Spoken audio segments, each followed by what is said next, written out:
Olá, muito obrigado por vir a mais esta live da Casa da Crítica. Hoje uma live em formato de masterclass.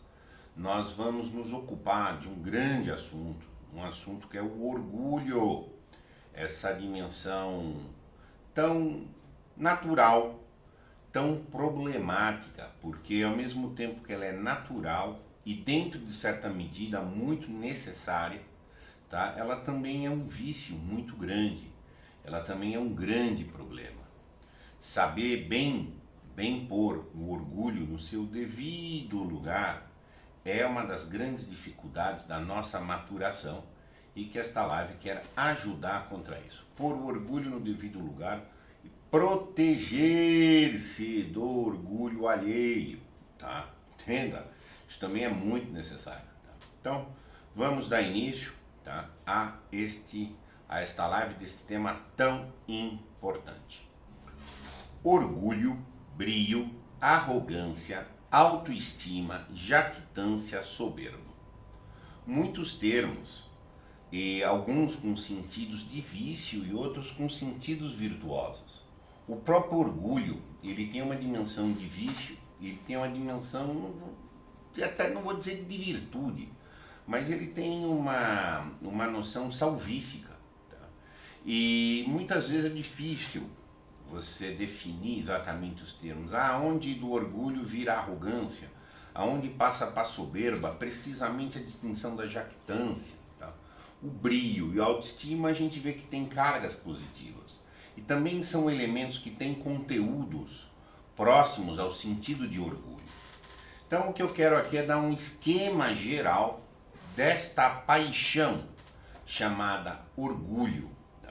E aí vai caber muito um discernimento fino, tá, para todos, onde está um vício, onde está um excesso, onde está uma necessidade, estabelecer fronteiras mais detalhadas entre essas figuras. Muitos autores vão dizer que a soberba é o orgulho exagerado. Não, que já chamar orgulho e soberba de sinônimo também é possível, tá? Como alguns vão chamar orgulho de bril, e já mudando o polo da valoração. Tá? Então assim, o assunto é importante, é difícil dar uma definição fechada, tá? Então a gente tem que montar um esquema da estrutura da ocupação, tá? Dessa ocupação com a minha posição perante os outros e a minha criação de egos. Tá? É sobre isso que a gente vai explicar no trabalho sobre o orgulho, e a partir daí a gente tem um senso de conjunto para trabalhar e fazer recortes com esse viés, com outro viés e etc. Começar com uma grande frase do Guimarães Rosa. Quem sabe do orgulho, quem sabe da loucura alheia, podia nem só falar da loucura alheia, podia falar da alheia e da própria. Mas qual é o foco aqui do Guimarães Rosa neste acerto dele? Está dizendo que o orgulho tem associação com a loucura. Sim, ele tem toda a razão. O orgulho é uma loucura. Tá? Ele é, no mínimo, uma distorção da percepção das coisas. Pelo orgulho, nós distorcemos quem nós somos, quem os outros são. Nós manipulamos, de certa forma, isso. O que está nesse acerto do Rosa, e vai ser detalhado avante, é que o orgulho necessariamente distorce a realidade. Mais precisamente, eu vou adiantar aqui, a realidade sobre nós, sobre o eu e sobre o outro, tá, também. Tá? Essa questão da identidade, em sentidos que eu vou apontar um pouco à frente. Então guardem muito esse vetor. Orgulho é devaneio, ponto. Num certo sentido. Este é um vetor muito importante. Orgulho é uma forma de masturbação não genital. Isso é uma frase minha. Tá? Guardem este segundo vetor. Masturbação não genital. O orgulho é uma forma de gozo. Quero gozar. E o recurso do orgulho faz às vezes disso. Da mesma ideia que a gente tem um sentido que o masturbador quer gozar, só que ele está falando de um tipo de gozo Aqui nós estamos falando de outro gozo moral, um gozo identitário. Mas ele é igualmente masturbatório.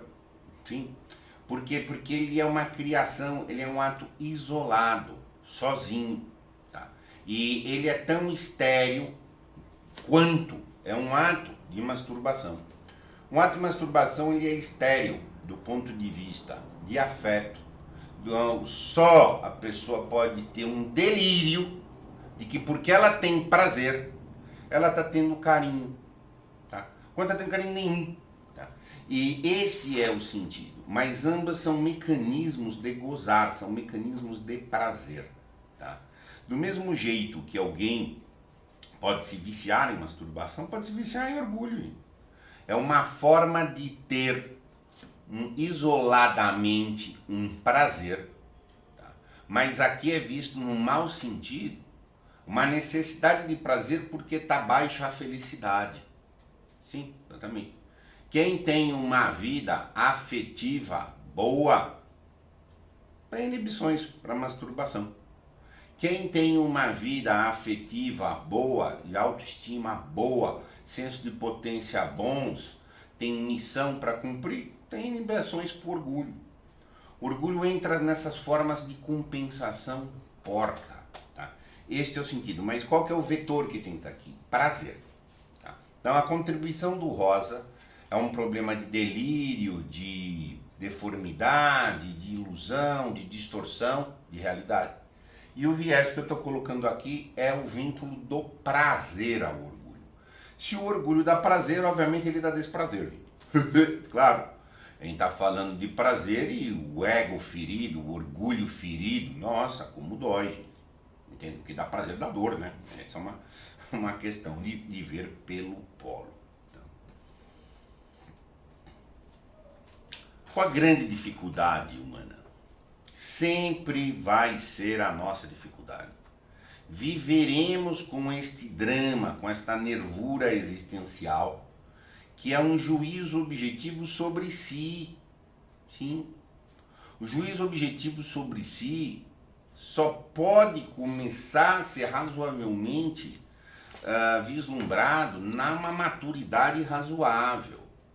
Sim, é razoável. Mas o que é um juízo objetivo sobre si? Responder quem eu sou, qual a minha missão, qual o meu valor, isso, aquilo e etc. Este juízo objetivo sobre si, no sentido enraizado, vamos chegar a duas grandes raízes sobre nós.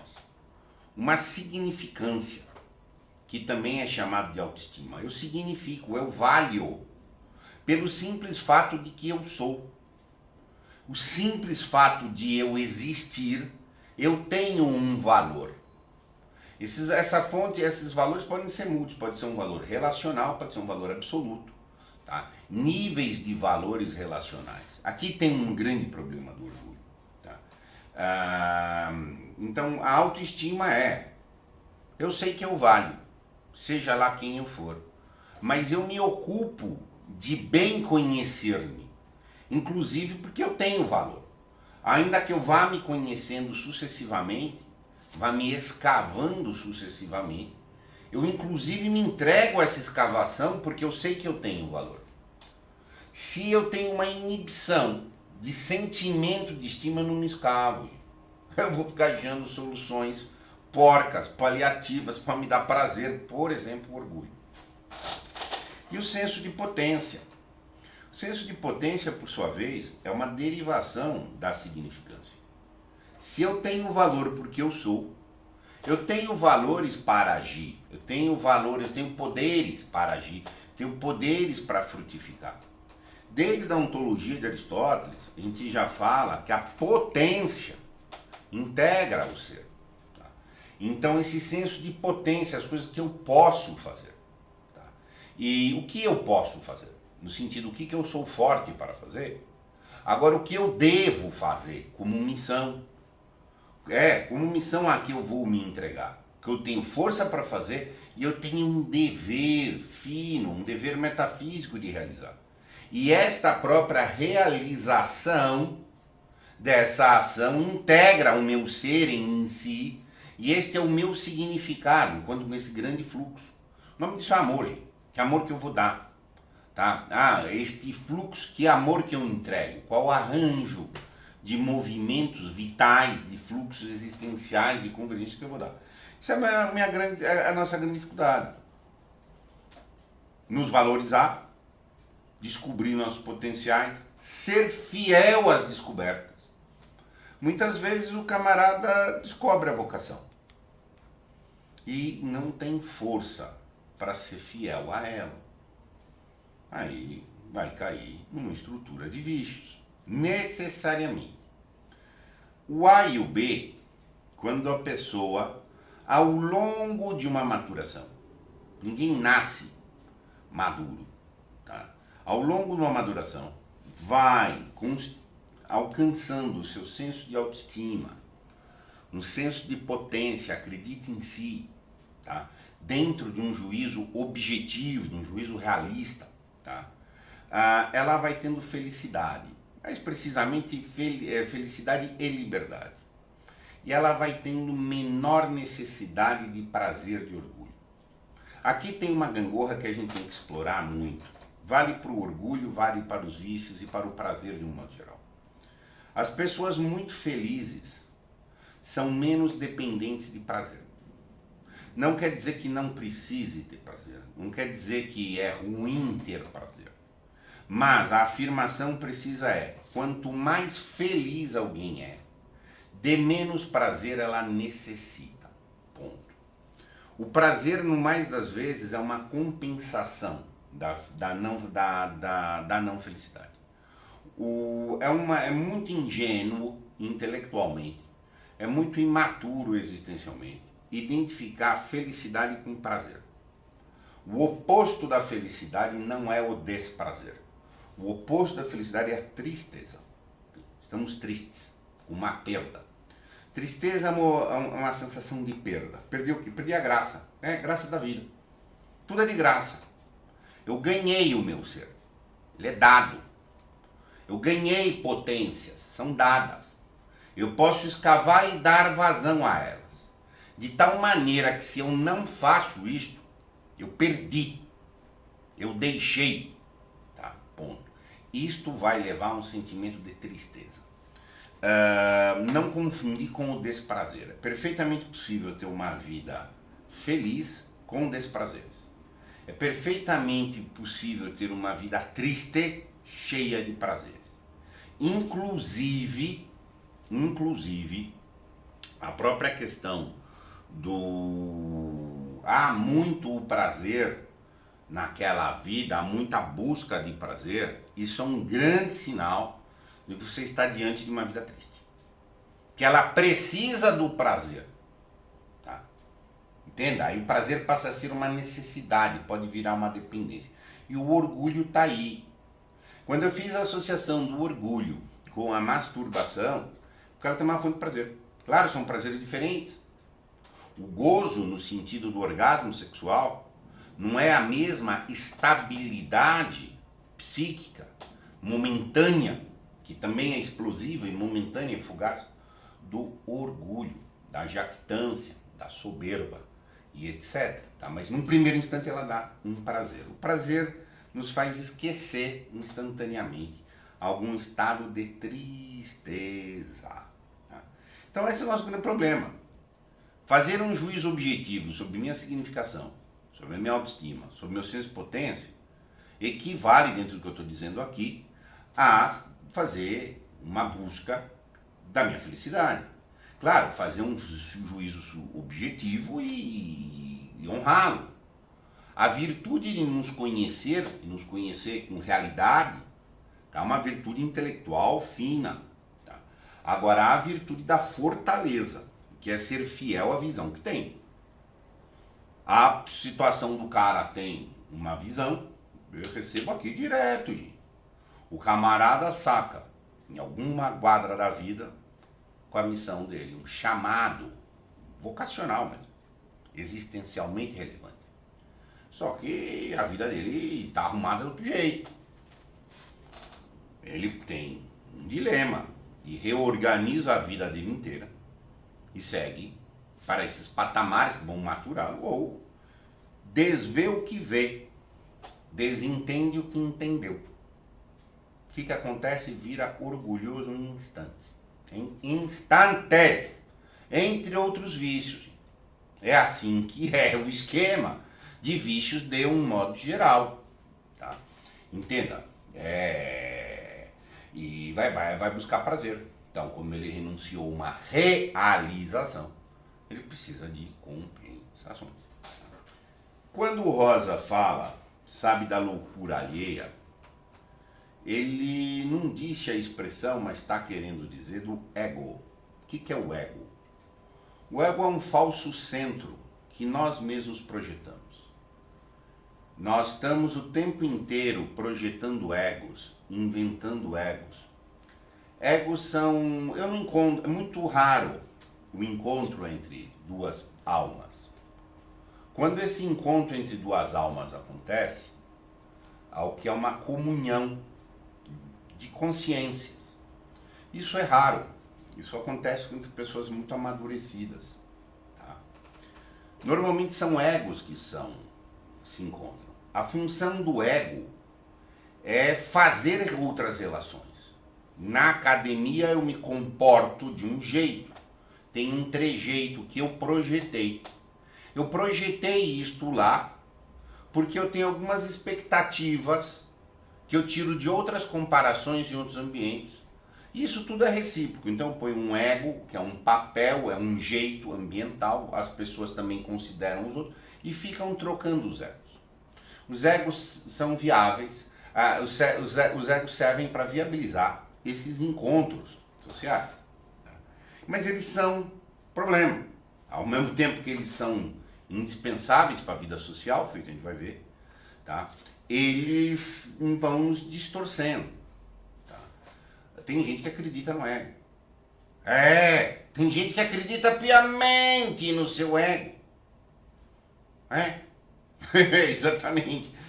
O ego pode ser uma manipulação ingênua, pode ser uma manipulação deliberada, inclusive. Tá? E normalmente o ego tem um elemento compensatório. Tá? Então o cara tem problema de baixa autoestima, ele vai rugir. Ele compensa ali. Isso mesmo. Tá? Entenda, ele tenta ajustar. O que ele não resolve de verdade, ele tenta resolver na ilusão. Então normalmente é compensatório. Não é possível viver sem ego. Não há essa possibilidade. Agora, o que não dá é para manter os mesmos egos sempre. O que não dá é ter o mesmo patamar de atitude sempre. Tá? Nós vamos precisar do orgulho, nós vamos precisar do ego. Tá? Uma vida amadurecida vai deixando egos para entrar em outros egos sucessivamente, até poder alcançar um patamar de objetividade, gente, na vida adulta. Isso não queira a objetividade do adolescente. Não queira a objetividade da criança. Tá? A criança tem que ser estimulada por orgulho mesmo. O adolescente também. Figuras de ego, figuras projetadas. Está compensando milhares de dúvidas dela, está compensando milhares de erros, mas tem que caminhar e tem que maturar. Essa é a grande questão. E aqui vai se dividir o que é orgulho bom, o que é salvífico, digamos assim, não bom, respeitável, e o que é orgulho censurável. Tá? Então é dentro da escala da maturação humana.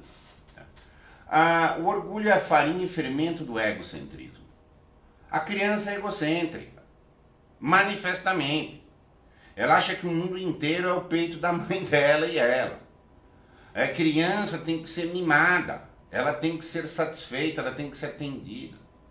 Quebrar a expectativa de uma criança é criminoso. Você tem que saber que se a criança acredita no coelho da Páscoa, você tem que ter inclusive jeito para tirar essa crença, mas não vai falar, não existe. Você destrói todo o esquema projetivo que a criança tem, o esquema de ilusões que ela tem. Mente para uma criança, vai ver como é que faz mal para ela. Faz uma mentira manifesta, não, tua cabeça é verde. Fala isso uma criança de 4 anos de idade. Então assim, respeite momentos da maturação humana, inclusive nos momentos em que aquele orgulho é necessário. em que aquele egocentrismo é necessário, que aqueles patamares de ilusão é necessário. Enquanto a pessoa não tem dentição, gente, não vai dar carne, porra, dá papinha. É mesmo para fazer um paralelo do corpo. O que não dá é para manter as pessoas infantilizadas lá para frente. A criança está brincando com o senso de potência dela o tempo inteiro, achando que está entrando no foguete, que está fazendo. Ok, ela está nesse momento. Quem ela é filha de não sei quem, é pai de né, é irmã de não sei quem. Essas são as referências que ela tem. É tudo relacional. O eu, tá? Então assim, respeite momentos das pessoas. Então, o que é o orgulho? Olha, vamos colocar uma coisa aqui antes de falar da distorção. Vamos falar da referência à virtude. Um juízo razoável de si se chama humildade. Bom, nós somos humildes quando nós queremos acatar as coisas tais quais elas são.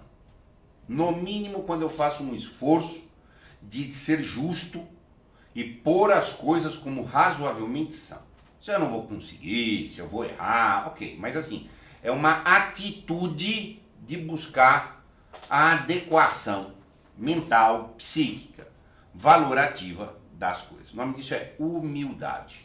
Bom, então, às vezes tem uma ideia de humilde como aquela pessoa excessivamente modesta, a pessoa diz que se desvaloriza. É porque isso é distorção. Humildade é equilíbrio. Quero ver o que é, como é, na medida de todo o possível. Humildade é coisa para os fortes, ponto. Só os fortes conseguem ser humildes. Exigir-se respeito na forma devida, dar o respeito na forma devida, aceitar verdades impróprias contra si, inclusive. Tá? Isso é coisa de humildez. Tá? E que vai ter que comer muito pão, feijão, arroz, banana e farinha, gente, para alcançar o patamar da humildade. Né? E o orgulho. O orgulho viola a humildade por um ego inflado, que é supervalorizar-se em relação que eu sou mais do que eu sou ou dos outros. O orgulho tem uma dimensão de depreciação alheia. Muito, quase sempre. É até possível não ter, mas via de regra tem, na maioria das vezes. Tá? E tem uma dor em valer menos. O orgulhoso está dolorido se ele vale menos que o outro. Ele não quer ganhar 10 mil. Ele não quer ganhar menos do que o outro ganha. Ele não quer... Um orgulhoso não quer saber uma coisa, ele quer ter uma nota maior do que alguém. Ponto. Ele dói se valer menos do que o outro. Ele não está buscando saber quanto que ele vale, quanto que ele faz, qual que é a potência dele. Não. Como é que eu sou em comparação ao outro? Ou eu perante mim mesmo, eu tenho que mostrar para mim, contar para mim que eu sou mais, que eu faço mais do que realmente eu faço. Ponto. Essa é a estrutura do orgulho, que é uma violação da humildade por uma inflação. Ele enche. Tá? E o seu oposto, o vício oposto é a vergonha. Há um sentido natural da vergonha, mas existe um sentido viciado da vergonha. Tá? Que é desse que é quem está falando aqui. Que é um ego rebaixado. Eu me subestimo. Eu sei tal coisa. Caso clássico, síndrome do impostor. O cara sabe uma coisa, mas ele tem inibição, ele tem timidez de valer. Ele acha que ele não deve valer. E ele superestima o outro. Aspectos masoquistas podem entrar aqui também, vitimistas podem entrar aqui nessa situação. Ele tem uma dor em valer mais. Ou ele tem uma dor em valer quem ele é. Perante si, ele tem que depreciar-se perante si. Então são dois vícios opostos. Na verdade, os vícios, falando em níveis mais finos, não é que é uma forma lata de dizer a virtude está no meio. Tá? Na verdade, não é, e nem o orgulho ou a vergonha são absolutamente opostos. Eles são até complementares, um por excesso e outro por falta. Ambos são igualmente opostos à humildade. Então, sim, a virtude é oposta aos vícios que se complementam, um por excesso e outro por falta. Essa é uma estrutura falando em termos mais finos. Então, assim, o orgulho é um vício que atenta contra a humildade. Bom, de certa forma, é difícil dizer, tá? Eu arrisco que sim, mas estou falando dado de achismo aqui, que o vício de orgulho é mais comum que o vício de vergonha. Tá? Mas, porque a sociedade está valorizando excessivamente o orgulho. Muito orgulho. Mas é muito orgulho. Do mesmo jeito que é difícil você separar linhas boas, assim, toleráveis, salvíficas do orgulho, a vergonha tem algumas linhas com a modéstia. Tá? A vergonha está vista aqui com uma forma pejorativa, tá? Nesta acepção. Mas tem acepções, eu fiz uma coisa errada, vergonhosa. A vergonha é um alerta para mim. Tem um trabalho sobre discernimento aqui na Casa da Crítica entre a vergonha e a culpa, tá? Nos artigos. Quem quiser conhecer bem isso, fica à vontade. Tá lá na série de artigos, vergonha ou culpa. É um discernimento relevante, tá, gente?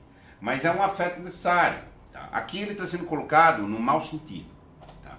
E há uma outra fé, e tem que fazer um discernimento também com a modéstia. Oportunamente eu vou fazer um trabalho de separar a vergonha da modéstia. Tá? Mas enfim, é difícil ser humilde. Para eu ser humilde, eu tenho que me conter as minhas vontades de excesso. E eu tenho que me respeitar. Para me ver como bom no que eu sou bom. Com objetividade. Virtude é difícil, gente. Humildade é difícil. Que eu conheço pessoas que não aceitam o seu valor. De monte, que eu trato aqui, gente. Masocas.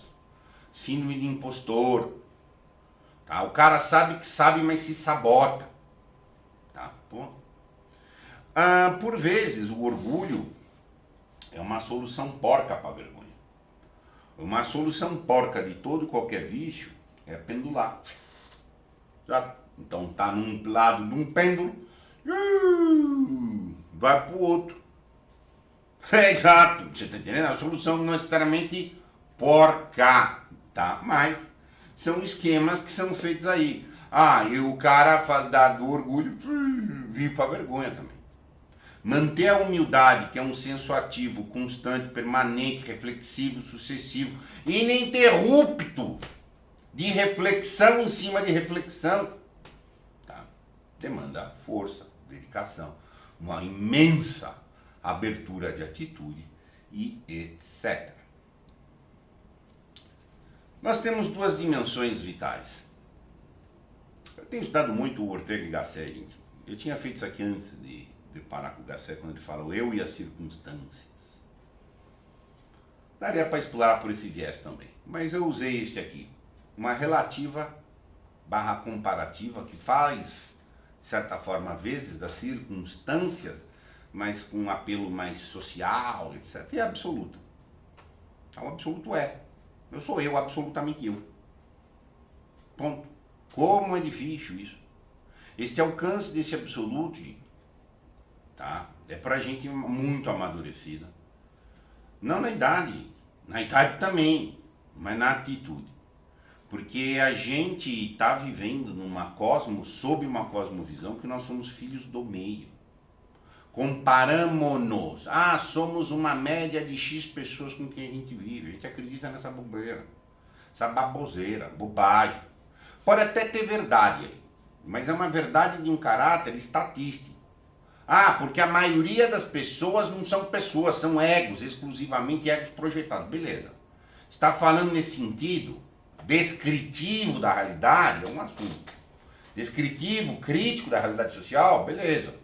Mas agora, o problema é que essa frase, por vezes, ela inculca um sentido normativo, um sentido imperativo, um sentido de necessidade real, de necessidade ontológica. Então, nós temos uma dimensão comparativa.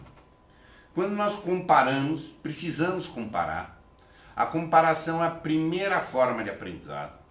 A criança está comparando o pai, a mãe, o irmãozinho, o fulano, o beltrano e etc.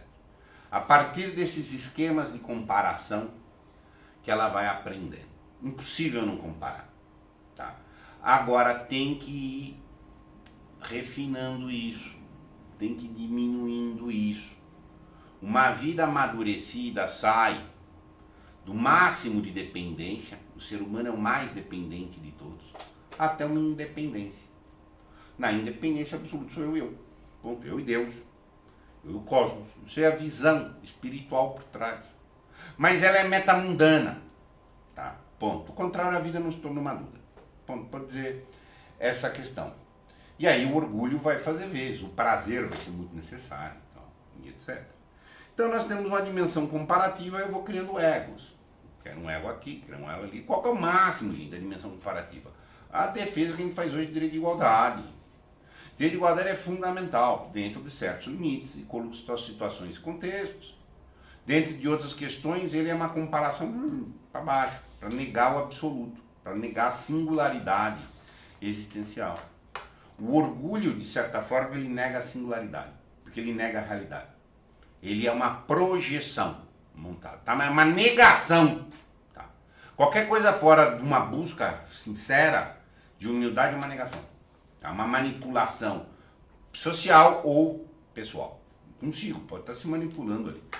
Então a comparação é inevitável, nós estamos no meio.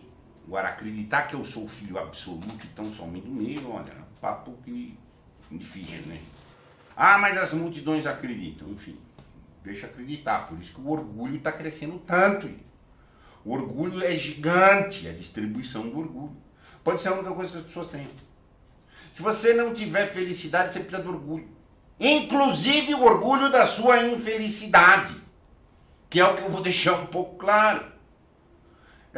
O recurso último que o cara pode ter é ter orgulho do seu vício, orgulho da sua condição de masoquista, o orgulho da sua condição de infeliz. Mas eu tenho orgulho. Esse tipo de loucura, desse tipo de loucura nós estamos falando. Como o Rosa já estava falando lá. Então o que acontece? A comparação. Existe comparação cooperativa, saudável, esportiva. Que é que a criança tem que fazer. Nós cooperamos com o processo de aprendizado dos novos. A geração se compara com o outro. Ponto. E a comparação rixenta, ressentida, furiosa, que é do ego, que é do orgulho. O orgulho, ele está afirmando uma dimensão relativa, inflando mais nisto, para que eu participe melhor de uma suposta distribuição, de uma suposta posição perante os outros.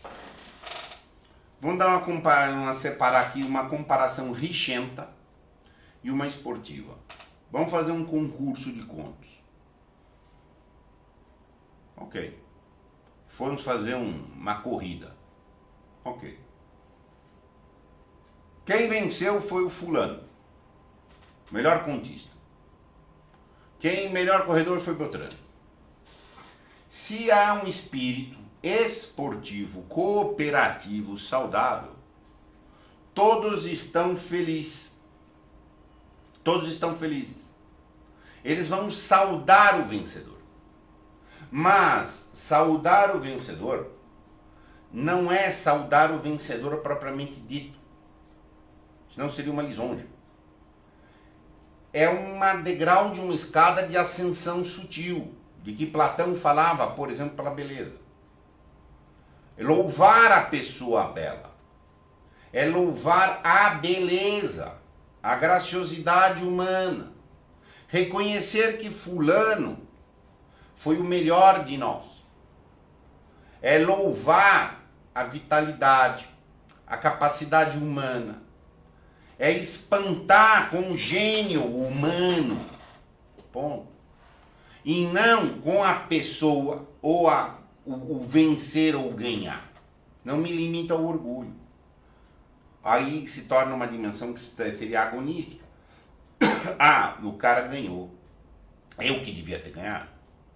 Era eu, o outro. Se eu tiver dor que o outro ganhou validamente, é orgulho. Se eu louvar o outro como jactando aquele cara porque ele ganhou, também é orgulho. No outro nível sutil, o que eu tenho que louvar é o estupor do gênio humano. Olha só o conto que o Guimarães Rosa fez, que coisa maravilhosa. Isso é uma porta um degrau de uma escada. Olha o gênio humano, olha a capacidade humana para criar. O espanto, a admiração com a potencialidade. Tá? Ponto. Essa é uma diferença entre uma atividade esportiva e uma atividade meramente competitiva. Rigenta, que é o que o orgulho faz, está se achando. Se acha o quê, hein? O que você fez? Sei, como é que é. Tá? Então essa é uma questão muito séria. E nos ambientes de baixa maturidade, é rixa, hein? Tudo é rixa. O cara vai para o partido político para rixar. O cara vai para a religião para rixar. Dentro da religião, ele vai para uma facção de dentro da religião para rixar. Essas buscas sectárias nesse sentido são egos. São egos coletivos. Que ele está indo lá para preencher um orgulho ali dentro. Ele tem um orgulho de pertencer, ele tem um orgulho de rixar, porque ali ele está assumindo uma posição relativa. Tá? Essa é uma questão seríssima.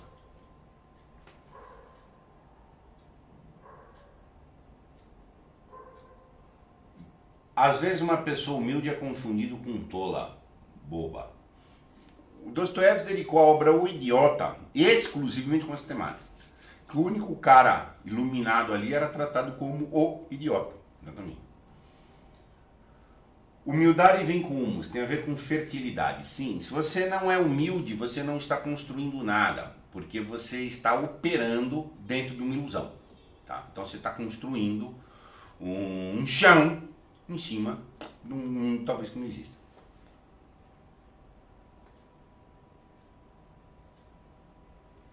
Olha, uma pergunta muito relevante aqui, tá? Muito relevante do Simon. No processo de individuação, na busca por singularidade, há o perigo da pessoa tornar-se vítima do orgulho. Como evitar que isso aconteça? Obrigado. Excelente pergunta, cara. Eu vou te pedir para a gente enfrentar lá no Cabo, porque lá no Cabo a gente vai ter um tópico sobre cura do orgulho. E eu quero tratar essa questão que você trouxe. Então, por gentileza, caso eu esqueça, me relembre, porque isso a gente vai ter que mexer na cura do orgulho. Problema da ideia de recompensa. As pessoas acham que serão recompensadas.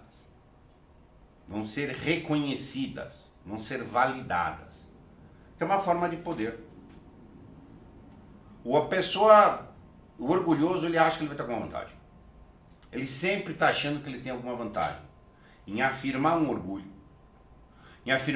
estúpido, em se impor de uma maneira orgulhosa para alguém, em depreciar outra pessoa. Ele acha que ele vai ter alguma recompensa. Não é possível a gente progredir enquanto a gente acha que vai ter recompensa. Porque essa dimensão relativa e comparativa inteira é uma busca de recompensa. Porque o nome disso é interesse. Tá? Então você está buscando realização de interesses. O ego é interesseiro. Tá? Então ele no mínimo tem um interesse em melhor posicionar-se. Tá? Ele faz uma manipulação das consequências. Ponto, isso é interessante. Quando o camarada está numa dimensão absoluta, ele não é mais consequencialista. Tem uma caneta na minha mão? Sim. Não, não tem. Acabou. Ah, mas o fulano gostou. Não, o fulano não gostou. Ah, mas isso aqui pegou bem. Ah, não sei quem se ofendeu. Ah, isso aqui é pior para você. Bom, a caneta está ou ela não está. Ponto. Isso é uma diferença entre a pessoa do nível comparativo e o nível absoluto. Quem está na dimensão absoluta é impossível de ser compreendido por quem está na dimensão comparativa. É uma impossibilidade absoluta. Pelo grau de orgulho de alguém, e é o grau de interesse desse alguém, tá? Você sabe mais ou menos a camada de maturação que essa pessoa está. E de tal ordem que ela não vê níveis acima. Não vê. Como a colega mencionou aqui, uma pessoa humilde é vista como tola. Uma pessoa humilde é vista como tola. Por quê? Porque a pessoa não consegue entender que eu ficar em paz é 1000 vezes mais negócio do que eu querer ter sucesso, ter fama. A dimensão comparativa, que também é chamada de poder, ela leva, isso foi discernido por Aristóteles, ela conduz ao que chama a vida bem-sucedida.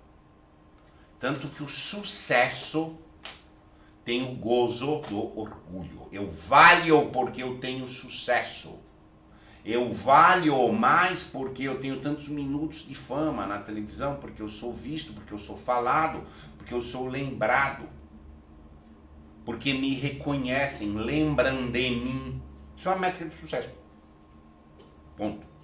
É uma métrica relativa. Meu valor é relativo ao que outros dão. Me recompensam por isso. No absoluto, não busca a vida de sucesso, busca a vida boa. Eu estou feliz ou estou triste? Felicidade e tristeza. Bom, eu sei quem eu sou, eu sei meus potenciais, eu estou cumprindo isso ou não? Mas as pessoas não gostaram. Ok? Mas não sei o quê. Bom, é coisa diferente. Porque a nossa cultura nos estimula a uma questão do sucesso. Nós estamos na sociedade de espetáculo. Ter sucesso tem sido mais valorizado socialmente do que ter vida boa. Sim. Entenda, essa é uma questão muito séria. Dimensão vital absoluta. Senso de viver e deixar viver. Bom, eu preciso viver. Viver é me conhecer, refletir em mim, conhecer meus potenciais e agir no mundo. E deixar viver. Ponto. Se eu exijo que alguém me valide, se eu for lá exercer poder, você pode isso, você pode aquilo, em níveis que não sejam ligados à minha proteção, o meu jardim é esse aqui. Tá? O cara não concorda com o que eu falo na casa da crítica. Feio! Eu não concordo. Eu não estou indo no espaço dele dizer que o que ele fala está errado. Ele vem aqui para rixar comigo. Porque algo que eu tenha falado pode ter ferido orgulhos dele. Meus assuntos são extremamente tapa na cara do orgulho. Analfabetismo funcional, masoquismo corporativo, fanatismo religioso. São todos esquemas que se sustentam, que se mantêm, que se cristalizam, que se retroalimentam com orgulho. Aí por que o cara tem que vir? Porque ele está com dor. Porque o orgulho feriu. O orgulho é insincero nessa situação. Por quê? Porque está doendo.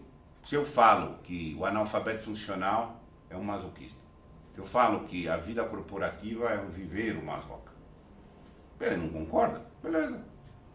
Ele não concorda. Mas, se ele concorda e não quer aceitar, e o orgulho que ele está pondo, é legal isso aqui sim, etc., ele tem que dar vazão ao orgulho. Ele vai vir rixar comigo. Você está entendendo? É o que acontece de monte aqui. Mas, então assim, você vai sabendo que alguém já superou o orgulho quando ele vive e deixa viver. Viver é um movimento, gente, raro. Deixar de viver, então, Nossa Senhora. Tá? Só cristaliza na camada 8. Estou falando aqui da teoria da camada do Olavo. Até a camada 7 a pessoa está presa em níveis de orgulhos. Orgulhos diferentes. A camada 4 ele tem orgulho do pai, orgulho da mãe. Na camada 5 ele tem orgulho da turma, do grupo, da estupidez dele. Na camada 6, dos pequenos resultados práticos dele, das pequenas coisinhas, do pragmatismo. Na camada 7, os orgulhos ideológicos, grandes grupos, missões, esquemas religiosos. Etc. Na camada 8 começa a objetividade. Ponto. Então eu vivo e deixo viver é algo da maturidade da camada 8, em que mais ninguém chega da 4 para 8, da 4 para 5, para 6, para 7, para 8.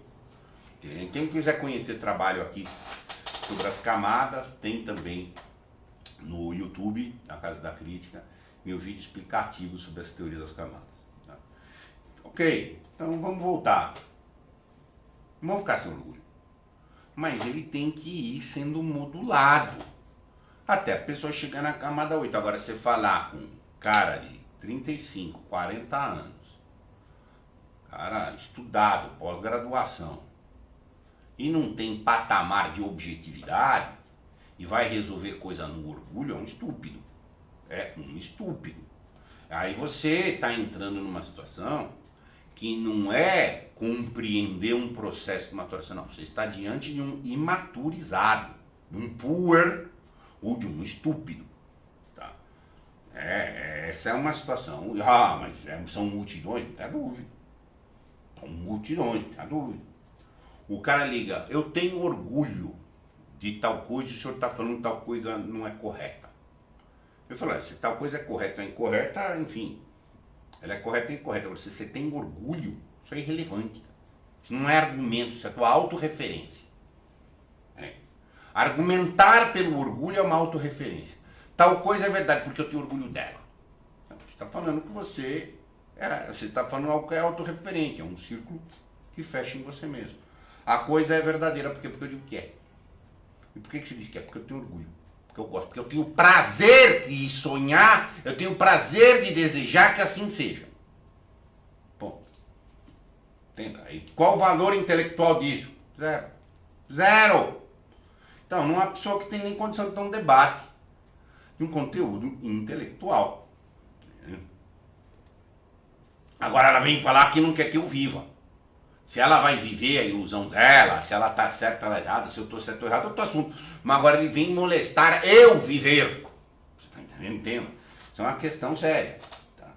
Quando você não tiver, enquanto você tiver orgulho, a vida do outro está te incomodando. Isso pode ver consigo. Quando eu vivo e deixo a viver, entendeu? Ufa, você já subiu de patamar. O orgulho e a vaidade. Tantas vezes a vaidade é confundida com o orgulho. A vaidade, o orgulho é vaidoso, tá? Mas a vaidade é um conceito mais amplo de orgulho. Tá? É dar valor ao que não tem valor. Vanitas, é o ouro de tolo.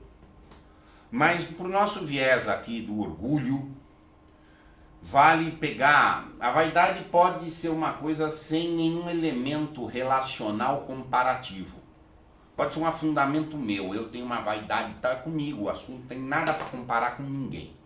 O orgulho é uma vaidade que carrega esse elemento comparativo, esse elemento richento, esse elemento de afirmação, etc. Eu peguei um exemplo aqui, o exemplo do pomo da discórdia, que mostra bem uma vaidade, mas uma vaidade pelo viés próprio do orgulho, que é o comparativo, que foi a rixa entre Hera, Afrodite e Atena. A deusa Ares, que é a deusa da discórdia, não foi convidada para uma festa lá, acho que era no prenúncio, no contexto da guerra de Troia, e ela não foi convidada para ir na festa e ficou com orgulho ferido. Não convidaram a mim para ir na festa e convidaram essas outras. Então ela se vingou. Por causa da dor, de orgulho, ela foi lá fazer uma maldade. E ela criou uma rixa entre Hera, Afrodite e Atena. Mandou um pomo, o pomo é como um fruto, e disse, é para mais bela. Aí o quebra-pau rolou solto entre Hera, Afrodite e Atena. Hera não queria ser bela. Afrodite não queria ser bela. Atena não queria ser bela. Todas queriam ser a mais bela. Não é algo absoluto, algo relativo. Eu que tenho que ganhar e é você que tem que perder, porque eu tenho que valer mais do que você. Ponto. Esta é a grande estrutura do orgulho. Esta é a grande estrutura do orgulho. Tá desse domínio do relativo. Ponto. Não é assim, eu sou bela. Não, eu sou a mais bela. Outra comparação comum que se faz entre o orgulho também é com a inveja. O orgulho é um problema Mas como eu estou mencionando, insistindo com vocês, há dimensões do orgulho que tem que ser respeitadas. Há dimensões do orgulho que tem que ser toleradas, entendidas, salvas. Tá? Agora da inveja não, tá? A inveja não tem hipótese boa. Não tem hipótese tolerável ou salvífica. O mal da inveja é muito mais grave que o mal do orgulho. Mas é muito mais. Tá? Se você não quer conviver com orgulhosos, você tem que sair correndo, subir na montanha e ficar lá e não conviver com mais ninguém.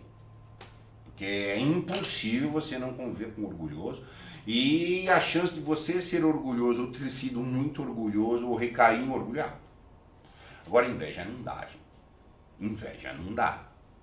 Tem um vídeo aí, eu estou divulgando aí aqui. Quem quiser conhecer o esquema interior enraizado da inveja pode acompanhar isso. Tá? A inveja, se você souber que tem um invejoso no ambiente que você está, você tem que pôr esse alguém para fora. Se você não tiver condição de pôr-lo para fora, é você que vai.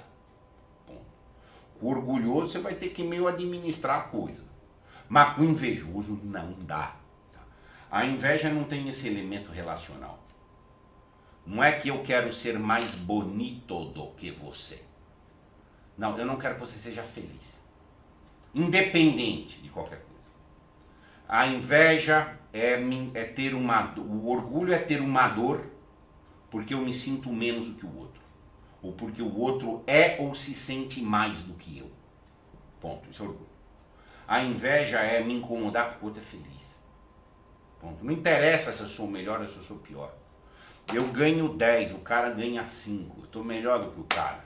Ah, mas eu não queria que ele ganhasse nada. Não é porque ele é menos, não é porque ele é. Tá? A inveja é uma antessala íntima do ódio e da revolta. Muito mais íntima do que o orgulho. Então, assim, são diferentes os males, tá? São doenças espirituais distintas e com gradação diferente. Descobriu que tem invejoso, meu? Sai correndo sem olhar para trás se você não puder pôr ele para correr. Tá? Tem um comentário aqui, ou ficar feliz com a sua tristeza. Sim, ter felicidade pela tristeza ou pela desgraça alheia. Tá? Isso é próprio da inveja. Então, é muito mais grave que o orgulho. Vamos ver uma questão importante. Sem orgulho, a vida social é impossível, pois ele é a fonte primária de motivação humana. É até explícita. Nós falamos, tem que ter orgulho.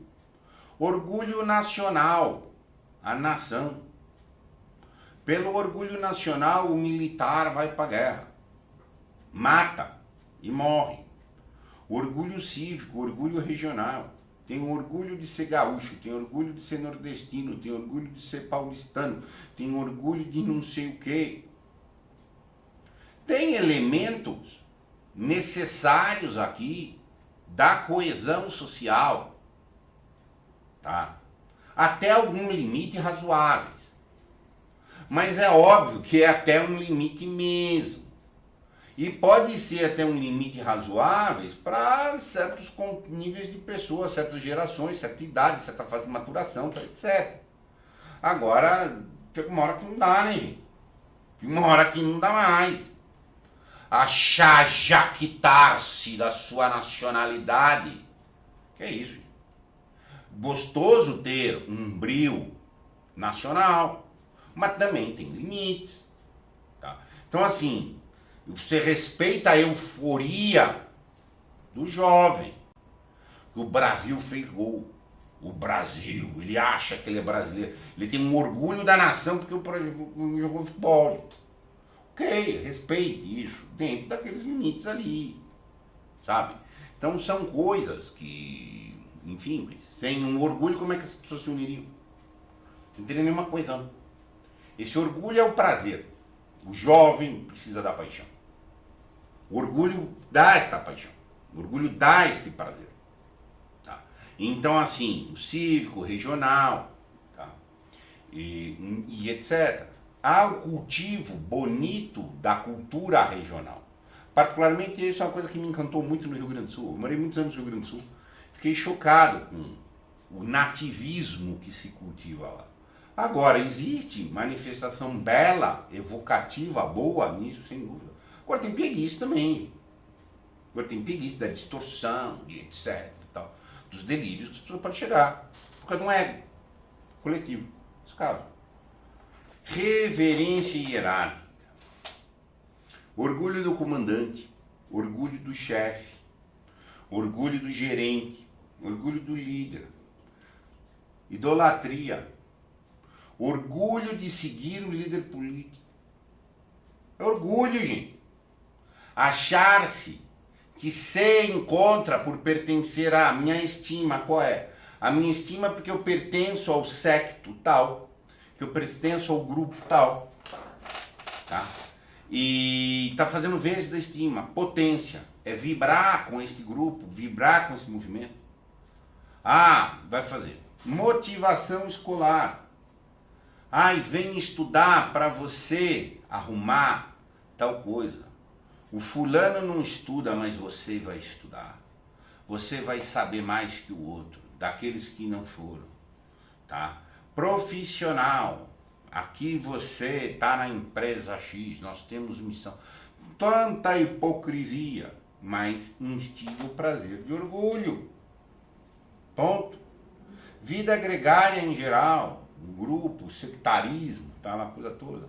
A estirpe familiar, orgulho da minha mãe, orgulho do meu pai. Tenha felicidade pela sua mãe, tenha felicidade pelo seu pai, tenha felicidade por você ter a nacionalidade e tal. Mas ter orgulho, até a tua atitude muda. Há uns meses atrás eu fiz um trabalho aqui, que eu sei que foi um trabalho de minha superação. Eu fiz um trabalho, inclusive, envolvendo o Guimarães Rosa, em que eu fiz uma associação de ideias entre o Guimarães Rosa e uma travessia psíquica e tal. Puxa, eu vi que aquilo foi uma superação minha. Deixa feliz. Que alegria! Aquilo afirma meu senso de potência. Aquilo afirma quem eu sou, vocacionado para aquilo que eu estava fazendo. Aquilo, inclusive, tinha um eco muito profundo, que é uma dor minha, uma dor de orfandade. Aquilo tem todo a ver com aquele fecho de ferida que eu estou. Agora eu posso expressar, estou muito feliz porque eu fiz isso. Até a minha fisiologia expande. Tá? Estou com orgulho que eu consegui fazer tal coisa. Diminui o próprio aspecto fisiológico. Até me dá prazer também. Mas não é a mesmo nível, eu já tenho ciência disso. Não é o mesmo nível de expansão. Então tenha orgulho dessas coisas, tenha felicidade por essas coisas, mas afirmar a mentalização do orgulho, tá? E etc. Religião. Tenho orgulho que sou católico. O camarada que fala isso, ele não está dizendo estou feliz porque eu estou católico. Ele está dizendo que ele tem orgulho mesmo. E o sentido dele é rixar com o irmão não católico. Quando a razão de ser das religiões é exatamente superar o orgulho. Exato, é exatamente a religião, no seu bom sentido, é o caminho para um absoluto. Mas o cara vai usar da religião para um posicionamento relativo. Para ter orgulho mesmo, é para rixar. Aí ele quer rixar com a outra religião. Ele não quer viver, deixa viver.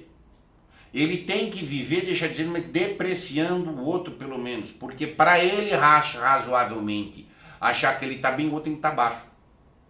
E isso não é interreligioso. Pode ser intrarreligioso também.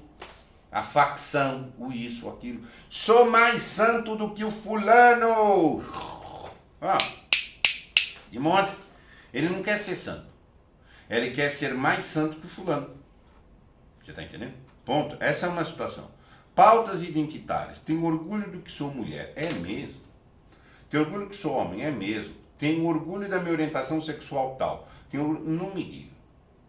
Se você mudar só a palavra, não tenho orgulho, sou feliz. Eu tenho que achar minha felicidade na minha unidade de ver quem eu sou.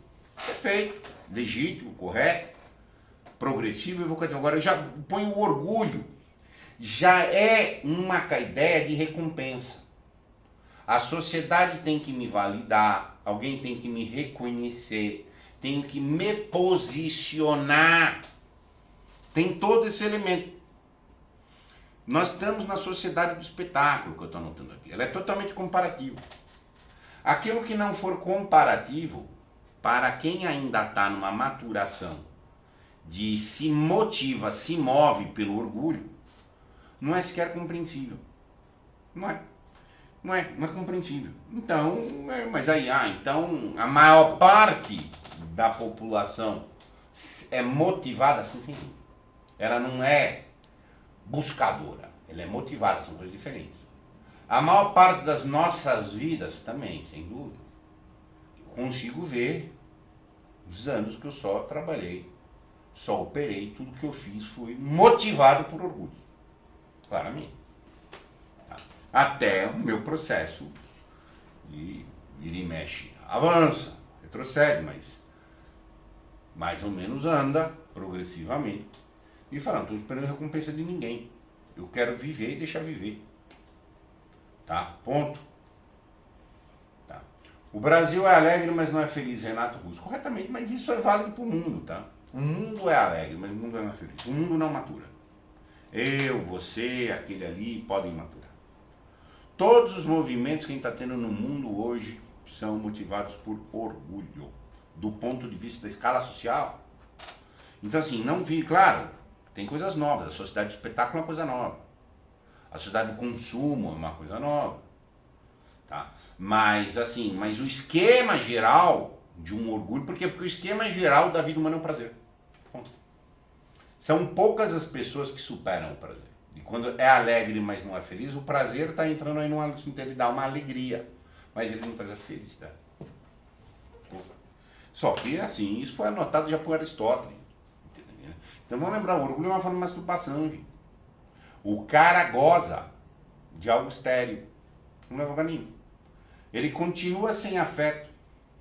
Ele não teve relação íntima com ninguém. Ele não teve afeto com ninguém. Ele segue não amado, ele não produziu nada. Mas ele teve um gozo, em algum instante.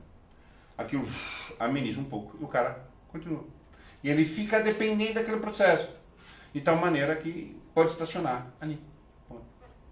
E aí isso deforma a mente. Quem quiser conhecer mais esse trabalho, a gente fez um trabalho sobre pornografia e masturbação. Aqui na Casa da Crítica, eu entrevistei a sexóloga Ana Larissa Pericini. Também está no nosso YouTube aí, o pessoal pode ver este trabalho. Então entenda, com orgulho nós vamos conviver. O orgulho está aí, está aqui, talvez esteja até no nosso coração ainda. Tá? Mas nós precisamos, na medida do possível, progredir.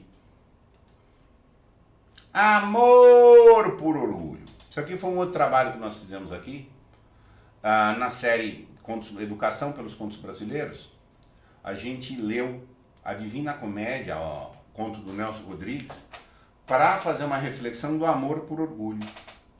Caso conhecido, casal, vida falida do ponto de vista de afetos. Nenhum afeto verdadeiro, carinhoso, nenhuma ternura dentro do lar. A mulher não amava mais o marido, tratava mal, xingava, vida no tédio. Só que mudou-se uma vizinha, mudou-se um casal. E a vizinha do casal era afetuosa, era terna. Dava beijos demorados no marido. Isso ofendeu, isso deixou o orgulho ferido da esposa desamorosa. Que falou que tá se achando, quem que é ela para achar que ela dá esses beijos no marido? Já tá casada há tanto tempo. E ainda dá beijo, não vai ficar assim não, então eu vou beijar o meu também. E ela vai ver só. Passou a dar, claro que é um falso afeto para o marido, para competir com a vizinha. Amor por orgulho. Claro que nós estamos falando aqui num texto provocativo. Tá? Claro que aqui é uma manifesta provocação do paradoxo que está envolvido aqui. Que não tem amor por orgulho, se tem orgulho não tem amor.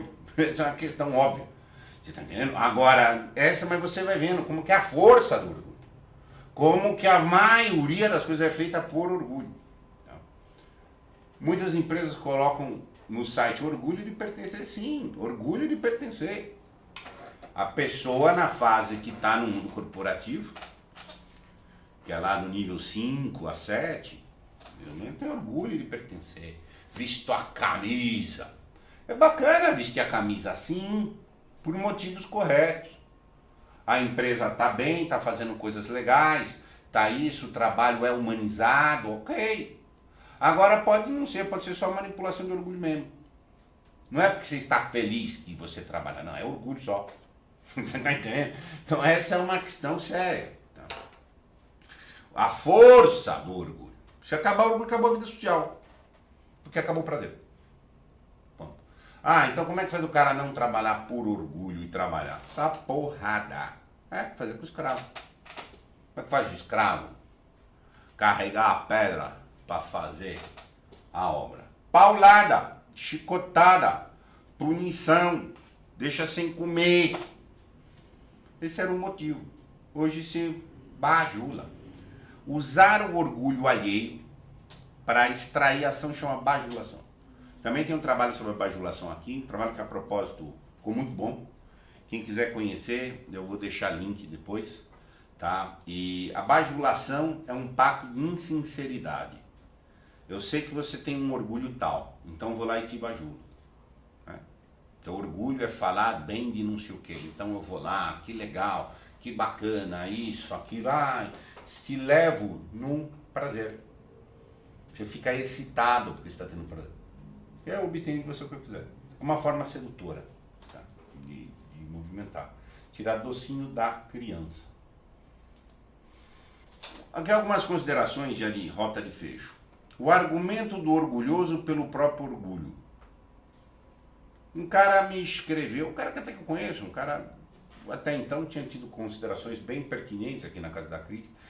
Você não devia falar isso, porque eu tenho muito orgulho disso, que era o oposto que estava pedindo. Eu falei, olha meu cara, e estou ofendido. Eu falei, você está ofendido, o problema é teu. Não fiz nada para você. Você projetou algo. Você projetou algo em si e em mim. Não tem nada com isso. Então eu falei, eu escrevi em grupo pro cara, eu falei, olha, você tem orgulho da coisa, que triste, hein, cara, porque orgulho é coisa ruim. Ele ficou irritado, obviamente. Entendeu? Mas assim, o orgulho é uma autorreferência, gente. Não é argumento. Tal coisa tem que ser porque eu tenho orgulho. Não fala mal de não sei quem porque eu tenho orgulho dele. Ele falou, desculpa meu, eu tenho que falar mal ou bem dele se eu tenho motivos A ou B, se estão verdadeiros, se estão falsos. É coisa diferente de se você tem orgulho ou não tem. Você está ofendido. O orgulhoso fica muito ofendido. Muito, muito ofendido. Facilmente, estou ofendido. Conheci uma pessoa recentemente também, que aparentemente era muito bacana, um dia escreveu, estou decepcionado com você. Prometi nada pro cara. Eu não prometi nada pra pessoa. Não tenho nada que eu devo para esta pessoa. O cara está decepcionado comigo. Ele projetou, porque seguramente ele tem algum orgulho envolvido. Ele projeta egos e projeta que eu projete egos. E ele projetou o me de um certo ego que não se realizou. Aí o cara tá chateado, desapontado, ofendido comigo. Aí você vai ver que esse esquema pode estar inconsciente do cara. Viver e deixar viver, gente. Isso é difícil por orgulho. Sabe, então você vai vendo as coisas, tá? Vicissitude exagerada, a crítica. Critica um gerente, um subgerente, o sub do sub do sub da corporação. Nossa, ele grita, berra, xinga. Você mostra o fato, tá errado tal coisa, é só corrigir assim. O cara faz uma uê. Aí você fala pro presidente da empresa. Ele ouve na boa. Para um dono, para um empresário, você pode falar isso como experiência de advogado. Eu posso chegar para um empresário, para o dono da empresa e falar, meu, você fez merda. Puta ignorância, puta erro que você fez nisso. O cara concorda ou discorda. Agora, se você for falar pro sub do gerente dele, que era para ter mandado para cá, foi para lá o envelope. Nossa, o cara fala que ele é vice-gerente, que fez, que ele estudou não sei aonde, que tá achando, e aquilo, etc. Orgulho. Tá? Dia, eu falei para a secretária, precisava resolver um negócio lá de passagem aérea. Eu falei, olha, tem que chamar no código X. A mulher, eu sou secretária há 20 anos. Faz 20 anos que eu sou secretária. E por que não sei o que? Eu falei, olha, é para falar no código X. Não, é porque eu sou secretária. Eu falei, que pena, hein? Você há 20 anos é secretária e ainda não sabe. Sabe? Mas assim, fere o orgulho da pessoa, porque você está dando o seu objetivo. O orgulhoso precisa ser validado naquela ilusão dele todo dia. Todo dia. Você tem que quebrar a perna dele. Ah, eu sou há 20 anos. Eu falei, ainda tá aí há 20 anos, né? Que coisa, hein? No mesmo lugar, na mesma coisa, ainda não sabe fazer o trabalho. Quando você fala isso de maneira seca, sem ter entrado no jogo, se eu me exalto, eu estaria jogando num orgulho que eu estaria ou de posição hierárquica, ou de não sei o que. Nós temos que levar para a objetividade. Você está entendendo? Maledicência, nossa senhora. Tem que desqualificar o outro. Tem que desqualificar. São safados, são não sei o que, são isso. É o esquema do bode expiatório. Todo mundo é culpado na ótica do orgulhoso. Todo mundo precisa ser culpado na ótica do orgulhoso. Tá? Ponto. Bode expiatório. Vê isso no mundo político. Não tem quase, é quase impossível você achar pessoas com quem você conversa politicamente em bases objetivas. Tá? Não tem. Há necessidade de maldizer. No sentido, inclusive, hiperbólico, exagerado, e etc. Orgulho é richento. Ele é para rixar. Ele não permite a superação da discórdia. Tá? Entenda? Não permite. Para que esta concórdia venha ao caso, as pessoas já têm que estar em outro patamar. Tá? Orgulho ingênuo versus orgulho canalha. A gente pode cair em orgulhos ingênuos, sim. Por quê? Porque a gente está num ambiente em que o orgulho é a regra. A gente é convidado a ter orgulho da minha religião. O cara escreve isso. O cara escreve isso. O cara faz site dizendo isso, orgulho de ser da minha religião. A razão de ser da religião acima de tudo, entrou quase acima de tudo, é acabar com o orgulho. Tá entendendo? Mas o cara, então, porque assim, tá numa inércia, tem orgulho de não sei o que, tem orgulho de etc, tem orgulho de que eu fumo maconha. Gente, nós fizemos um trabalho aqui sobre pornografia e masturbação. Não tem noção quantas pessoas vieram afirmar o orgulho de consumir pornografia e se masturbar. Ponto. É o orgulho dele. Entenda? Aí você vai vendo, o cara pode ter orgulho de tudo. Trabalhei num lugar que só tinha masoquista. Gente. Os caras morriam de orgulho de ser masoca. E chegou um cara lá e me maltratou. Falou, você fica aí, vai pra trás, que aqui não sou moleque não. Isso mexeu com o orgulho dos masoca. Olha lá o Tolesano. O pessoal no meio da advocacia me conhece por Tolesano. Tá se achando. Aqui todo mundo engole. Quem ele tá se achando que não engoliu? Eu mesmo já fui xingado e não reclamei. O cara tem orgulho da condição dele de masoca. O orgulho pode ser a única coisa que a pessoa tem. Lembra? Vou repetir, o orgulho pode ser a única coisa que a pessoa tem. Ele tem orgulho que isso, tem orgulho que aquilo, tem orgulho do vício dele. Mas eu tenho orgulho. Eu sou alcoólatra, eu estou aqui afundado, mas eu tenho orgulho. Pode falar nisso. Você vai na Cracolândia hoje, o cara pode ter orgulho de estar lá. Gente. O orgulho é uma forma de masturbação no genital, o último recurso que o cara tem de prazer. Entendeu? Contra todas as evidências de que ele está dentro de um processo dissociativo. Total, geral, absoluto. Mas é o orgulho dele. Orgulho de apanhar, orgulho de ser masoca, pode ter. É a fonte de prazer tosco dele, do vício. Vício é isso aí. Ele vai ficando dependendo daquele prazer. E aquilo vai afundando. Então, e etc. E o orgulho canalha, que é o orgulho de manipulação, orgulho político. De poder no sentido muito amplo. Eu manipulo o outro. Eu vejo, você tem orgulho de não sei o que, quero ver se você consegue fazer coisa. Nossa, isso é típico pra moleque. Quero ver se você consegue. Vamos ver, você estimula a pessoa pelo orgulho. É a lisonja, a manipulação, a bajulação, etc. E aí você faz, funciona. Isso funciona. O orgulho dos vícios, que eu acabei já comentando, e a bajulação, que eu também comentei, é um pacto de insinceridade. Me valida no meu orgulho que eu te valido no teu orgulho. Eu não mexo com o teu vício, eu não mexo com o meu. Entendeu? Não é um vive e deixa viver. Não, eu te mato, morra, deixo você morrer e você também morre e me deixa morrer. É diferente do vive e deixa viver. Entendeu? É esse tipo de coisa. Entendeu? Cura do orgulho. Defesa contra o orgulhoso. Como é que se cura do orgulho? O orgulho não precisa ser curado dentro, como eu falei, dos níveis naturais da maturação. A criança, o adolescente, dentro desses limites. Ele tem que ser elaborado. O nome cura é muito forte, mas se pegar marmanjo pegar marmanjo canalha, aí é cura, né, gente? Aí como é que faz? Como é que cura? O caminho natural da cura, entre aspas, é o processo de maturar.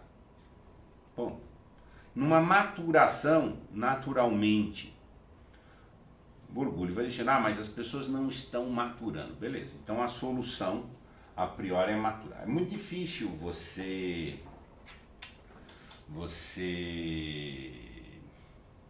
é muito difícil você combater vícios de forma direta.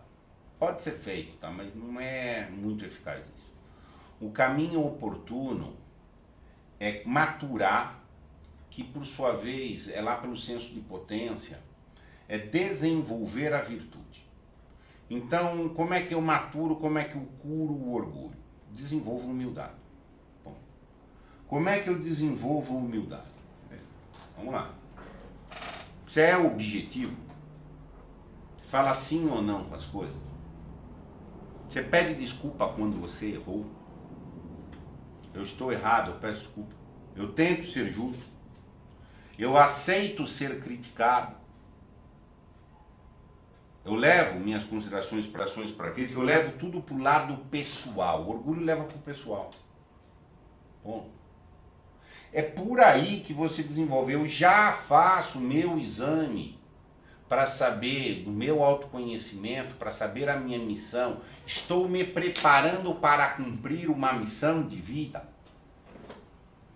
O fomento ativo dessas virtudes te matura. O fomento ativo disto tudo te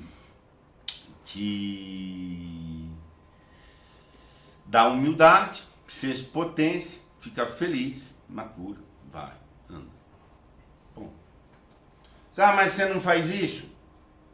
Você vai ter que ter algum orgulho de alguma coisa, cara. É. Ou você vai ter uma vergonha de alguma coisa. Ou você vai ter outros problemas. Mas assim, esse é um caminho natural da maturação. Bom. Não tem muito outra coisa a fazer.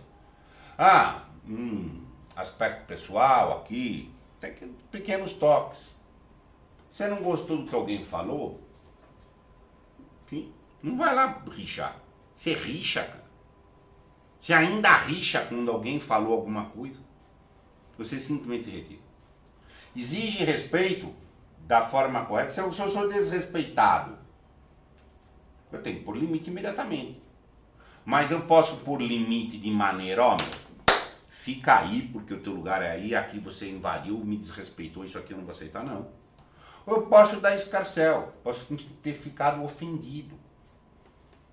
Saber dizer não, bem colocado. Agora, isso tudo vai me dando objetividade. Tá? Teve uma pergunta, e se eu tiver orgulho da minha liberdade? Como é que eu resolvo? Quando você cumpre uma missão vocacional, missões vocacionais são forma de amar. Ponto. Você vai amar alguém. A vocação é uma forma de amor. Se não tiver um benefício, pelo menos tentado, altruístico, você não está diante de vocação no sentido que a gente está falando aqui. Você pode estar falando de um dom da pessoa, está falando de um gosto da pessoa. O cara gosta de colecionar qualquer coisa, ele passa a vida inteira vibrando fazendo isso, ok? Mas isso reverte para alguém? Não. Quando ele morrer, acabou e não deixa nenhum fruto, é isso mesmo. Isso não é uma vocação. Pode ser um hobby do cara, pode ser um gosto do cara, etc. No sentido dessa realização, nós temos que amar. Quando você se conhece, quando você conhece sua missão, cumpre a missão, tem força que você está amando, alguma forma de benefício virá aqui. E este amor é um retorno. No processo de individuação, você está num ambiente inercial, em algum momento você se retira do ambiente. Você precisa se retirar, que é o momento chamado do chamado, que é a missão. Aí você vai lá, desenvolve, faz, etc. Se você fica lá no retiro, você pode estar lá no retiro por orgulho. Eu já entendi tudo disso. Beleza. Eu sou melhor. Então eu não vou participar da sociedade. Eu não vou ver mais ninguém. Só tem burro, só tem mazoca, só tem não sei o que. Eu vou ficar lá longe, lá fechado. Aí você pode estar desenvolvendo um orgulho. E esta individuação, sendo um isolamento, pode perfeitamente estar sendo o seu orgulho. Você está rixando com os outros. E a superação disso é o retorno. Você retorna. Tem a hora de ir e tem a hora de retornar. Só que o seu retorno é um retorno com uma atitude diferente. Eu vejo isso facinho no meu processo de maturação. Quando eu não fui cabendo em alguns lugares, eu fui rixando, a rixa não dava, até agora que eu me isolei. E adorei me isolar. Me isolei. Eu fui morar na zona rural do Rio Grande do Sul por 2 anos, na roça, para fundar a Casa da Cri. Foi muito bom ficar lá, por um período. Eu consigo ver que passou a ter elementos de orgulho ali. Então é hora que você tem que voltar. Aí você tem que voltar e devolver de algum jeito isso. Tá? Agora eu tenho que devolver com outra atitude. A atitude que eu tenho que devolver não é ir brigando. Eu tenho que viver e deixar viver. Eu tenho que ajudar esse que está preparado para ser ajudado aqui. No limite do que ele pode receber agora. Mas eu não posso entrar, queimar a etapa da progressão da pessoa. Ponto. Mas ao mesmo tempo eu tenho que trazer o meu cabedal, que eu elaborei sozinho. O meu cabedal sozinho, de certa forma de dizer, evidentemente. Agora eu tenho que trazer isso. Participar do mundo. Eu estou no mundo. Nós estamos no mundo dos homens. Tá? Agora dentro de uma atitude não basal. Dentro de uma atitude mais vertical. E não jogando no horizonte com os meus orgulhos. Um cara me desrespeita, eu ponho limite imediatamente. Mas dentro de uma forma de pôr limite. Que seguramente antes eu não saberia pôr assim. Ponto. Então assim, do contrário, você tem orgulho de ter a tua liberdade. Você não tem felicidade pela tua liberdade. Uma das pessoas mais inteligentes desse país vivas, o professor Henrique Elves. Meu amigo pessoal, tá? Me ajudou muito. Ele falou, para de sofrer. Você não pode ajudar todo mundo. Mas ajude quem você pode. Ponto. Esse foi o recado para ele. E isso tinha a ver com, vou me isolar lá no fundo do mundo e deixa para lá. Não, volta. Só que você volta em outra atitude e faz o que você pode fazer. Ponto. Do contrário, você está fazendo um orgulho, sim. Você está rixando com essas pessoas por uma rixa, nem que seja por uma ausência. Bom, você tem que respeitar a realidade. Humildade é ver as coisas como elas são. Se não é possível, para a perspectiva de X pessoa, tal coisa, não é. Isso a gente estuda, inclusive, na retórica. E a educação da vontade, o processo de maturação é retórico. Assim, o conceito de verossimilhança. As pessoas não têm a capacidade de aceitar certas coisas em todos os momentos da vida. Bom, nos momentos que você pode fazer alguma coisa, você faz. Tá? Então pensa uma coisa, existe a partida, existe a elaboração, que é chamada pelo Campbell de fase das provas, iniciação, Ele inicia dentro de um mundo libertário, depois ele retorna. Tá? Mas ele retorna, ele se preserva e ele equilibra a si e o ambiente. Não sei, Simon, se isso mais ou menos te ilumina ou te responde a pergunta. Tá? Tem a questão do recém-convertido que recebe a revelação divina e depois se jacta com isso. Vejo isso aqui todo dia. Eu não trabalho na Casa da Crítica com discussões de caráter eclesial. Exatamente por causa disso. O tempo que eu trabalhei com dimensão eclesial aqui na Casa da Crítica foi um inferno. Foi um inferno. Por quê? Porque são grupelhos de facções muito rixentas, com um grau de orgulho, cara, assim, fúria do orgulho. Não dá pra trabalhar. Ponto. Eu não tinha essa visão, eu fui ingênuo. Tá? Eu fui ingênuo de pôr o pé em assunto eclesial. Eu não ponho. Sou religioso, tenho fé, vou receber sacramento. Ok, mas assunto eclesial, eu, Casa da Crítica, no more.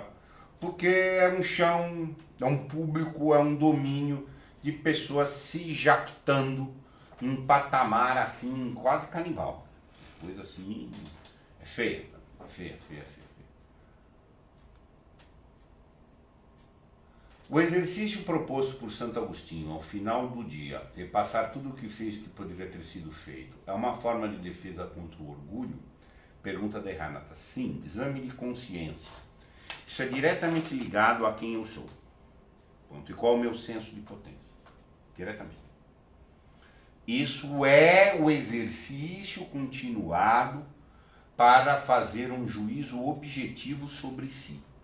Sobre quem eu sou, o que eu posso fazer. Qual a graça que eu recebi e qual a missão que eu recebi.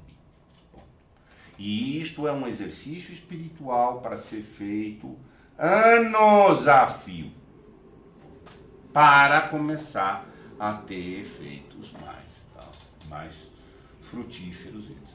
E defesa contra os orgulhosos. Você faz ter um orgulhoso.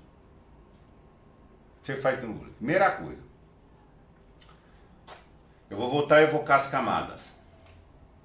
É muito fácil você brigar, se defender, opor contra quem está numa camada abaixo da tua. Assim.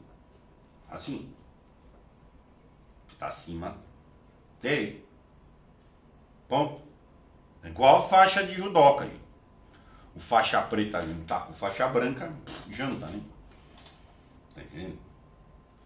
O cara, o que eu não posso é me rebaixar. O cara não gostou de algo que eu falei aqui, que fere o orgulho dele. Se eu me sentir, ele traz uma dor. Se eu, na resposta à agressão dele, tiver a mesma dor que ele, digamos que eu tenho chance de perder a briga, né? No mínimo, já comecei mal, né? Tem que estar acima da dor dele. Falou mal do líder político dele, o cara desesperou, falou, meu, o problema é teu, não é meu. Mas qual é o assunto? Ponto. Você não concorda com o que eu vou dizer? Então, a primeira coisa, eu já tenho que eu ter vencido o orgulho. Como é que um homem ganha de uma mulher sedutora? Quando? Quando ele já não seduz mais. Bom, também. Agora, se o homem também é sedutor, ele cai. É. Ah, é isso. Você já tem que ter vencido um vício para estar forte, para combater quem tem aquele vício. Ponto. Primeira coisa, como é que você define o orgulho? Primeiro, não seja você, não tenha orgulho. Você. Ponto. Você já curou-se do orgulho, você já maturou. Beleza. Então vem o cara aqui dizer que tá chateado. Eu falo, meu, isso aqui é um jardim. O senhor não precisa abrir. Escreve. As coisas que você está escrevendo desse jeito eu vou deixar a Casa da Crítica. Orgulho ferido, gente. Orgulho ferido. Igual o cara que veio falar que eu desapontei ele. Orgulho ferido. Eu falo, olha, Uma alegria que você participou aqui com a gente, enfim, boa sorte, um abraço para você e tudo bem. Eu respondo com força e doçura. Agora, se eu recebo um ataque de rixa e devolvo com rixa, olha lá essas bobagens que você está falando aí e tal. Eu falar, não, não é bobagem não. Por A, por B, argumentagem. O cara traz um afeto e eu ponho o afeto como argumento. Imagina essa ingenuidade. Tá? Entenda. Quando alguém te ataca com uma dor que você fala que... me diga, hein? Você tá entendendo? Não sei. É difícil pra ele. Você tem que tirar o afeto. Então, quando o cara vem num nível afetivo, você não pode dar eco àquele afeto. Se você tá tendo que se defender dele. Entendeu? É o que ele tá pedindo. Ele tá pedindo pra você entrar lá. E você tem que ficar na tua. Absoluta. Claro, pode bloquear, pode tirar. Mas assim, e debater, cara falou, aí fica em discussões, e veja, e daí, assim, pelo amor de Deus, gente. Pelo amor de Deus. Sabe assim, não dá. Tem um trabalho aqui também, gente, entre debates, pseudebates e rixa. Para debater um assunto, tem que ter a presença de certos elementos necessários. Do contrário, é pseudo-debate, é perda de tempo, burrice tua, passando por debate. Alguém me xingou, você não sei o que, tal. Mais alguma coisa ou não? Tem que ter força. Tem hora na vida que não dá. Mas tem uma hora na vida que você tem que ganhar essa força e ficar na sua. E manter seu controle. Ponto. É por aí. Entendeu? Agora, você querer que o orgulhoso não seja orgulhoso, que é isso, né? Você está violando a regra do ver, deixa ver. Você está entendendo? Agora, mas você se preserva, pondo-se acima e defende, cria o seu jardim. O que eu falo muito aqui? Você não gostou que a Casa Crítica faz? Te fere, te ofende, você não gosta? Cria o seu jardim. Este é o meu. Ponto. Não quer dizer que eu não aceito crítica. Vem críticas legais, ó, tem coisa que não tá boa. Agora você percebe quando é uma crítica objetiva e quando é uma dor. Orgulho dá prazer e dá dor, gente. O cara tá no nível orgulho, ele precisa de uma constância de prazer. Prazer. Por que a masturbação, eu associo o orgulho com a masturbação tantas vezes, como vocês estão vendo, mata o cara de um relacionamento afetivo? Porque o relacionamento afetivo tem hora que não tem prazer. O relacionamento afetivo tem hora que tem ônus, que tem encargo. Não é gozar sempre. Tá?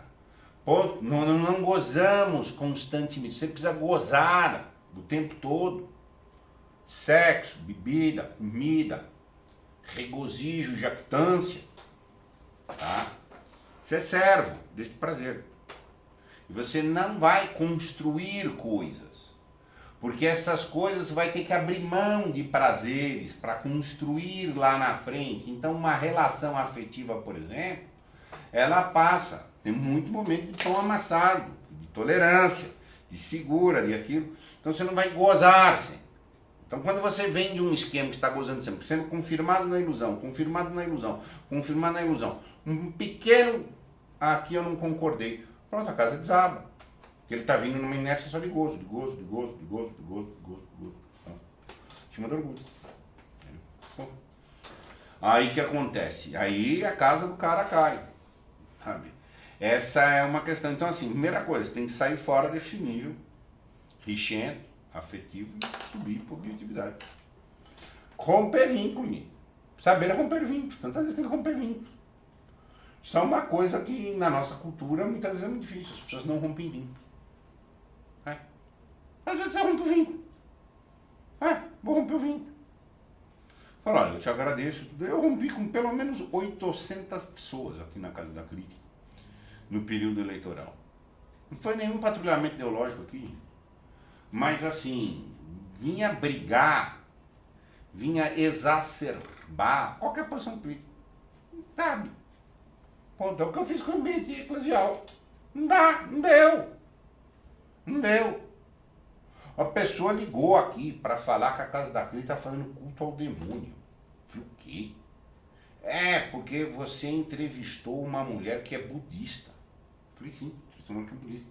Então, porque eu falava, vai embora, man, fica aí e tal. Corta a pessoa e vai seguir a vida.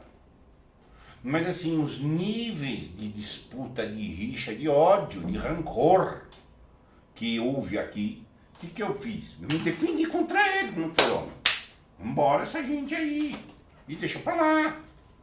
Você tá entendendo? Aí é da vida. Você tem que saber romper vínculo. Você não rompe vínculo, você não matura. Para maturar também passa por cortar vínculos. Bom, essa é a situação. Dá para viver sem nenhum orgulho, com todos os seus orgulhos passados quebrados? Santo perfeito, Jesus Cristo. Todos os demais santos tinham algum pecado. A tua pergunta é: dá para ser perfeito? Dá para ser santo. Dá para ter caráter amoroso. Tá? E ter caráter amoroso não quer dizer ser perfeito. Inclusive é uma soberba, talvez, querer a pretensão. Tá? Mas não é, eu não tenho meta de ser perfeito. Não é de ser caráter amoroso, ser produtivo, ser justo e pedir perdão porque eu fizer errado. Tá? Mas tem pessoas, gente. Infelizmente isso não é a coisa mais rara do planeta, não. Tá? Isso é uma forma de revolta. Pessoas que têm inveja de Deus. Sente um orgulho ferido de não ser Deus. Ou tem inveja mesmo de Deus. Isso é o mais grave, que é a revolta. A inveja é uma forma de revolta. Porque ela é no limite, ela é contra a graça. Agora, alguém pode sentir orgulho. Ah, por que tem santos e eu não fui declarado santo? Conheci uma pessoa assim. Catequista, teóloga, escritora de livros sobre o assunto, mas mulher, tinha inveja dos santos. Entenda? Então, vive e deixa viver, mas busca a tua santidade. Tá? Agora, viver no mundo perfeito é o mundo do divino. Nós não somos divinos. Temos um fio com Deus. Enfim, lembra aquela questão, quem eu sou e quais os meus poderes. A poder da perfeição, ser virtuoso não é ser perfeito, ser amoroso não é ser perfeito, ser santo não é ser perfeito. Tá? Eu acho que sem orgulho nenhum, difícil, entre outros vícios também. Agora, você ter uma coisa de, tem aquela ideia do capital e do venal, enfim. Muito obrigado, até a próxima oportunidade.